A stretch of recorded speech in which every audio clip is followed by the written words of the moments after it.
நாங்க 2 பேரும் பணத்தால ஏமாந்துட்டோம், எங்களுக்கு உதவி பண்ணுங்க. அப்படியா? என்னாச்சு ஸ்ரேயா? விவரமா சொல்லு. எனக்கு எப்படி சொல்றதுனே தெரியலக்கா. ஒரு விளம்பரம் பார்த்தேன், அதுல சுலபமா லோன் கிடைக்கிற மாதிரி இருந்தது. நானும் மொபைல் மூலமா அப்ளை பண்ணேன், லோனும் கிடைச்சது. ஆனா இஎம்ஐ சரி பார்த்தப்போ ஷாக் ஆயிட்டேன். அதிக வட்டி போட்டிருக்காங்க.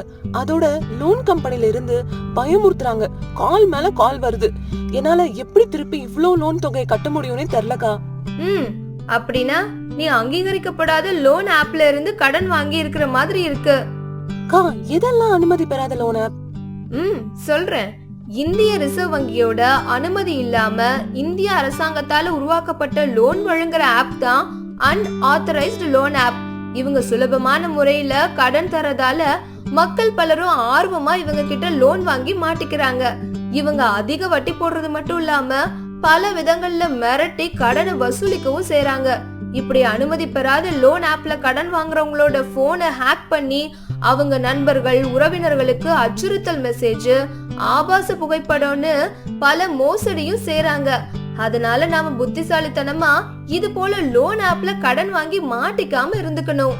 எனக்கு புரியுதுக்கா. ஷீதல், நீ சொல்லு, நீயும் இப்படிதான் அனுமதி பெறாத லோன் ஆப் மூலமா ஏமாந்துட்டியா? இல்லக்கா, ஒரு போன் கால் மூலமா ஏமாந்துட்டேன்.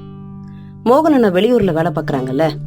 ஒரு நாள் என்னாச்சுன்னா, வேற ஒரு நம்பர்ல இருந்து மோகன் அண்ணா குரல்ல எனக்கு ஒரு பிரச்சனை, ஒரு 10,000 ரூபாய் இருந்தா கூட போன் திருடு போச்சு அப்படின்னு சொல்லிட்டு சொன்னாங்க.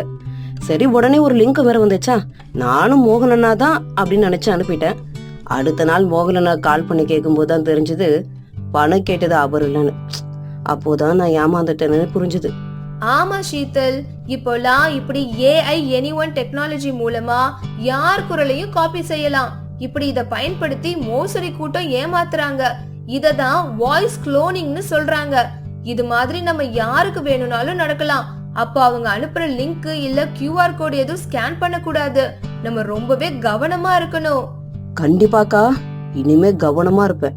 ரொம்ப நல்லது.